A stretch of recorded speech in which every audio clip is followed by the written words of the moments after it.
Hello and welcome back to Around the Block, and welcome to CSKA Moscow. What a time to be alive. We've made the switch from Pushka's Academy, as you may have seen yesterday in the live stream. You may have seen it obviously on the video on demand that came out afterwards as well. But if you haven't seen that, go back and watch it, and then you can come and join us right here for the first game of the season. I tell you what, I've had a really busy weekend actually of streaming and whatnot. Obviously, streamed this on YouTube, then started to stream all through the pre-season on Twitch. I've also done about 9 hours of the Streamer Showdown Lowdown over on Viking Dan's channel for the Streamer Showdown this weekend. And if you watched any of it, please do leave a comment down below with what you thought about it, how you thought it went, and if you've got any sort of ideas of how we could possibly improve it, because we're always listening for feedback and things like that. So let me know down in the comment section what you thought. And also, whilst we're talking just a little bit about newsy sort of stuff, just want to say a massive thank you to the latest Patreon to the TomFM channel. I think I'm going to butcher your name. I do apologise, but Asbjorn, thank you ever so much for your donation. Massively appreciated. If you want to join Asbjorn and becoming part of the TomFM Patreon, then the links are down in the description. So as you'll recall, I was extremely excited about this CSKA Moscow job. Really, really excited about joining the club, and that excitement has been replaced by dread, essentially, because we've not had the best of pre-season. If you watch the Twitch stream, you'll probably have been aware of all this, but for a lot of you guys who didn't watch it, we'll have a quick recap of what's gone on, essentially. We joined the club, absolutely fantastic, and the board expectations are win the Premier League this season, win the Russian Premier League, that's required. So if we don't do that, we are risking being sacked, essentially. And quite frankly, I don't think we quite have the team to match up with teams like Spartak, Zenit or Krasnodar.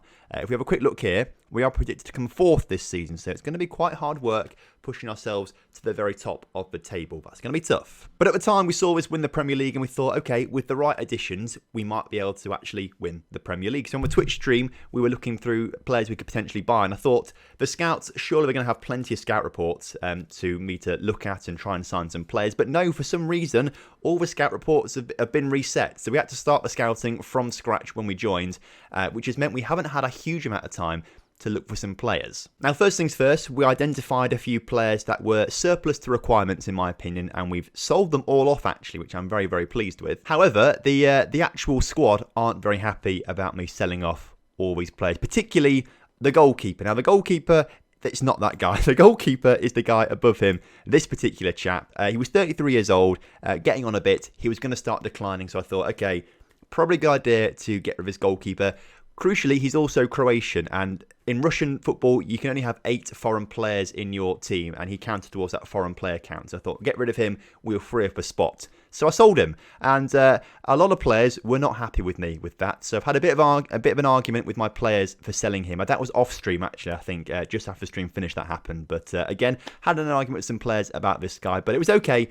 We got rid of them all, and we can make some adequate replacements. Now, we needed some left backs, we needed another goalkeeper, and we needed a striker. Well, first things first, we've not been able to bring in a quality striker, a first choice striker. That's just not happened because it's been quite hard to actually scout players and find players good enough. Now, CSKA Moscow did actually arrange a couple transfers coming into the club before I got here, and actually one of them is a striker. This guy, the top guy, is a striker. However, he's not quite up to the level that we need him to be just yet. So he's one for the future, not one for right now. And they also brought in a left back from Zenit, so that sort of helped solve our left back issue. But of course, me being me, didn't really pay much attention to that, and I brought in another left back as well. So we've got quite a few left backs now at the club. We also decided to raid Pushka's Academy a bit. Obviously, Shitijel, he's the first player we brought in. Absolutely cannot do anything without Shitijel. So I'm very proud that he's here at the club. He's followed us from Naftan to Martin to Pushkas to CSKA.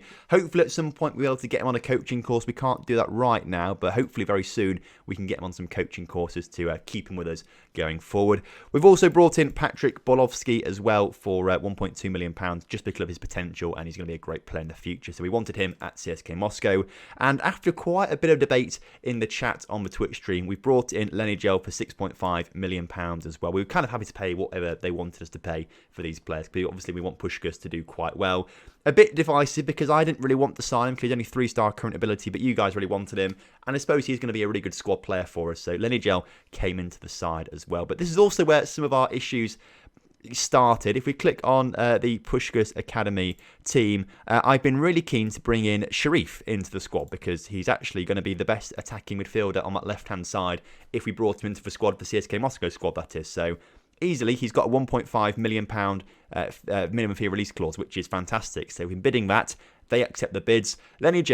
Sharif won't accept the contract. He just won't even talk about a contract. So that's, that sort of shows you that we're not really the team to be buying players right now. A lot of clubs or players just don't seem to respect CSKA Moscow. But we weren't really in the market for a left winger. That wasn't really priority. Left back and goalkeeper were still big priorities. So for £1 million, we've brought in a chap we've been chasing since the Martin days. It's, of course, Martin Horney. Just the perfect surname. You love to see it. And he's finally here at the club. All the lads in Morecambe, they're going to be laughing at this constantly, as will I for the rest of this entire series. He's not even a good wing back, that's the thing, but we just wanted him for his name. But he's a good player.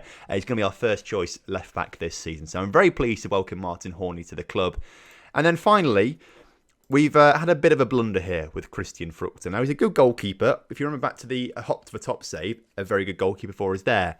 The issue is we have massively overpaid in terms of transfer budget of £14 million and also wages. He's the second top earner at the club now for a 3-star current ability player. We thought he might be a bit better, but he's not, which is a bit of an issue. The upside to it is he's 27 years old, so he's just about to enter the prime of his career. So hopefully he's going to be a really solid goalkeeper for us, but he's not quite what we wanted. We wanted something a little bit better for £14 million.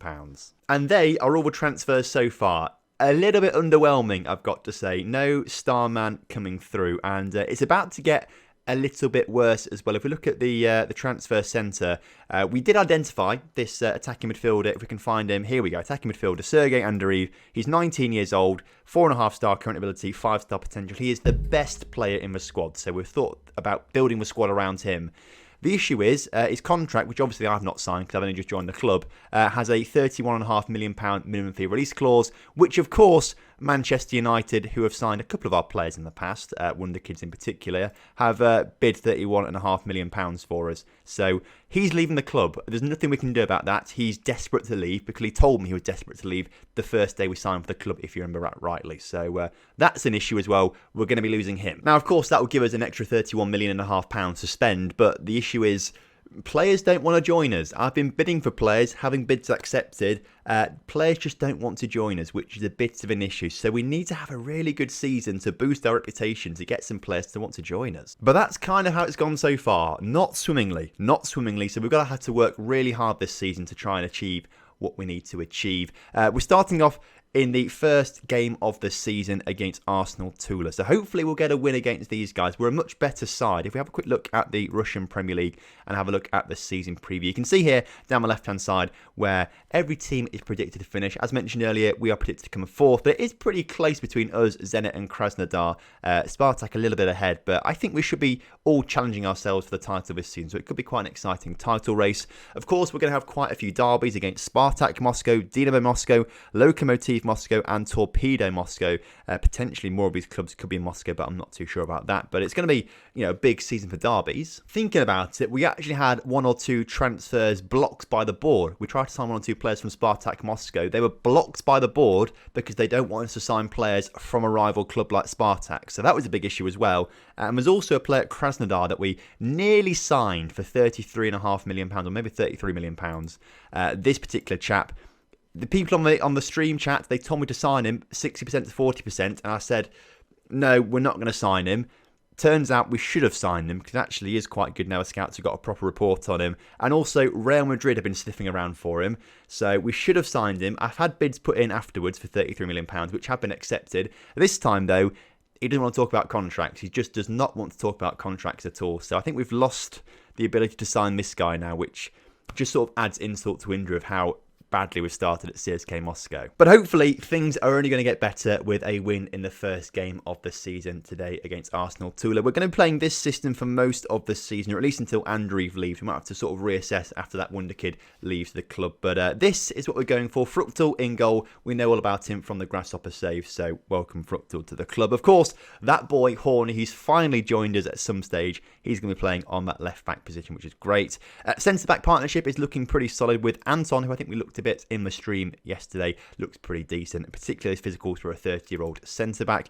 He is joined by Sebastian Lundin, who is a centre-back as well, obviously, but looks pretty decent as well for 24 years old. Value is very, very low for some reason, not quite sure why, because I think he looks a lot better than 3.4 million, but there we go. And on right back, we've got this guy, Ruslan Srivikov, which I'm probably pronouncing wrong. He's the best right back at the club. However, he wants to leave the club, and he's trying to start an argument with me right now. He's not very happy. As you can see here, he is. Rumours suggest the player's unsettled. It's not great. If we can see his morale somewhere on here, I don't think we can actually. It's there. It's very poor. We're going to have some issues with him maybe, but he's not the worst player right now with issues. In the centre of midfield, of course, we've got to have that token Brazilian player in every single Russian side. Douglas Luiz is here. Welcome to the club. Again, looks like a pretty solid centre midfielder for us. Also, CDM as well, which would be quite useful. We've also got this guy, Ivan Obliakov, who I think is, well, the scout reports or coach reports suggest that he's the best player in the squad after Andriy in the attacking midfield, and it's reflected in his wages. He's the highest earner at the club as well, so potentially a player we might want to move on because the wages are very, very high there, and only 3.5-star current ability. I'd expect a little bit more for sort of that kind of wage budget at the moment, but either way, he's in the squad. Hopefully he'll do well this season. Andrew, who's leaving to Manchester United very soon, there's nothing we can do to stop that. He's starting in the attacking midfield for now. Looks absolutely fantastic for 18, 19 years old. And then we've got two wingers that I can't really pronounce too much. We've got this guy, Melkades, who looks average at best. We need to try and look for a better left winger. Sharif would fit the bill perfectly, but of course doesn't want to join the club. And on the other side, we've got a guy, Luke Bacchio. It's actually quite easy to say, actually. Dodi Luke Bacchio, who I can only describe as a troublemaker. I've been at the club a matter of weeks, and we've already had to have a few conversations where he's been pretty cross with me. He had an issue early on where he was disappointed to sell the goalkeeper. This is where the whole goalkeeper issue started. He started that off and sort of got everyone to sort of rally along a little bit. Since then, he's been playing terribly in training because he's been sulking, so I've had to have a word with him about training. And then he brought to me an issue where he was really cross about that right back who couldn't leave the club. And he said, I'm really cross you've not let this right back leave the club, which seems a little bit counterproductive to me. But he's disrupting players, is Dodi, so we need to be careful about him. The issue is he's the best right winger at the club, so we've got to keep playing him. And the final player in the starting lineup is Popov, the striker, who is 22 years old, a little bit potential in him still, but it's the best we've got, 10 finishing. He's not a great striker, if I'm honest with you. We need to improve on our striking front, so we need to try and look for a better striker to come through at some point. I'll keep looking for them, but it's proving a bit difficult right now. So we'll sort of introduce you to other players as and when they come on the pitch, but this is the starting lineup, and hopefully we're going to get a win on the opening day of the season. Right then, kickoff is upon us here today. A new sort of era of the Around the Block save begins as we take over our first game in charge of CSKA Moscow. Really close to scoring a goal there from that set piece there, blocked on my line. And is Horny about to get... Oh, he's got a yellow card. I thought we're about to be christened there with a red card for Horny, but wasn't to be for Horny. Luckily, obviously, want to keep him on the pitch. But already looking like we're having some good bits of possession and some good shots against Arsenal Tula. Hopefully we can just sort of capitalise on this and keep it going as Dodi gets on the ball. I might just rename to Dodi just to make it a bit simpler to say, because Dodi's quite a cool name. I've got to give him that, to be fair. He may be a troublemaker, but he's got a very cool name. But it is Arsenal Tula on the attack right now. They're number 15 on the ball, putting it forward to their number 18 who gets in there. We're going to be saying a lot of numbers this season because there are so many complicated, not even complicated, just names that I'm just looking at and panicking about when I'm about to say them. So a lot of numbers rather than names, but Dodi coming forward, the inside forward, can put a ball in the middle, and it's headed in by the other inside forward, a name that I cannot pronounce. I'm going to have to try and learn these names so much better. I do apologise, but very pleased with how we're playing so far. Surprisingly, the Arsenal Tula side are already looking particularly tired, particularly their midfield looks very tired, so that's something to maybe bear in mind a little bit, as the cross there was particularly poor from our right back, and the goalkeeper of Arsenal Tula looking to get this one cleared out, gets to their number 18, Pantovic, as he looks to bring it forward into back our number 17 for Arsenal Tula, as we look to bring it forward again. They've got some really good long balls, to be fair, and they're working it very well, but the shots are not very good, as that demonstrated. Half-time though, 0-0. We can be very pleased with a 70% possession, 7 shots, only 2 shots on target, a little bit disappointing. I think actually we go aggressive, not happy performance out there, just to really, show them that I'm expecting a lot from them. I'm expecting them to go out there and dominate games and score lots of goals. And that's not happening just yet. But we've got the corner coming in and it's cleared only as far as Anton. Anton shot, though, saved by the keeper. In fact, it wasn't saved by the keeper. I think it hit the crossbar and went over. So that was very unlucky, to be fair. But with half an hour left on the clock, I think it's time to make some change. But we'll watch this highlight first. There's Andreev on the ball right now into Douglas Luiz. That's a name I can pronounce.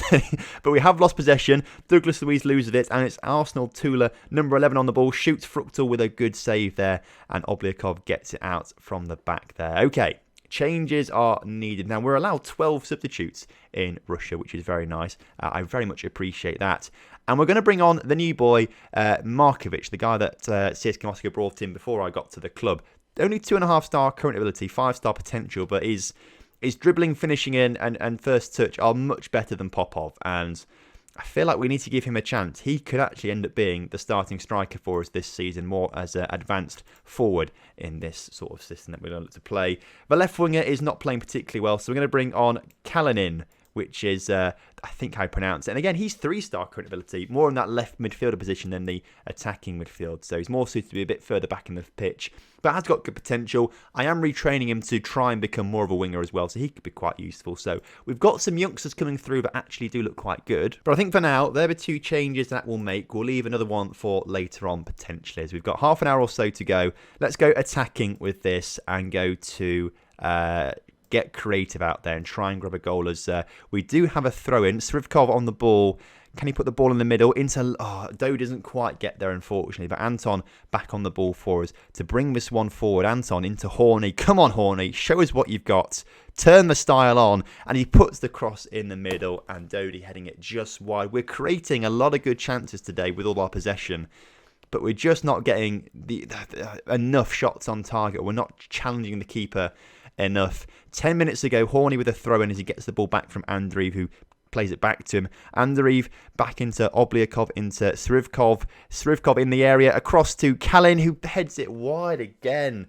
So many good chances, but we're just wasteful right now. And I think that is because we have, well, I was going to say a little bit of lack of ability up front, but we don't. We've got some really good players. The striker is the weakest position there, but all the other players are very good. As Dodi shoots, puts it wide. I think we're going to see some good stuff from the guys, and they're finally going to start scoring goals at some point. But with 5 minutes to go here, I'm not really thinking we're going to see any goals. What we're going to do is take Dodi off the pitch and bring Statin on. Who will bring him on. He's an inside forward. Again, the youngster, 18 years old, 2-star current ability, but good potential as well. Might not be the man to change the game, but, you know, you never know until you sort of try these things out. So there's the third change. Let's play the game. Come on. Come on. 2 minutes to go. Let's just sneak a 1-0 win at the end. Unfortunately, it doesn't quite look like it as the full-time whistle blows. CSKA Moscow 0, Arsenal Tula 0.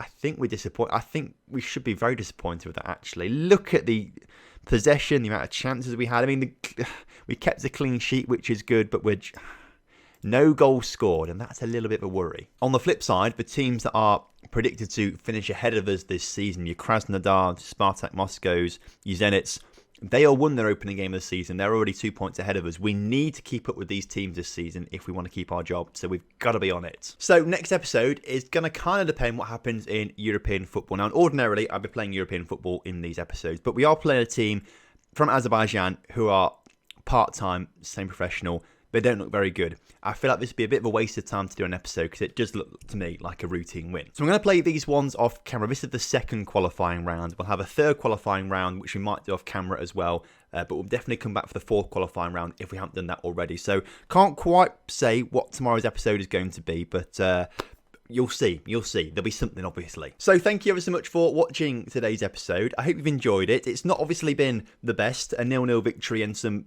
poor transfers, but I'm going to try and work on my transfers. I'm going to try and bring in some good players in between episodes, and hopefully next time you join us tomorrow, we'll have a much better squad. So in the meantime, make sure you do drop a like on the video for me, and of course, subscribe to the channel if you're new around here.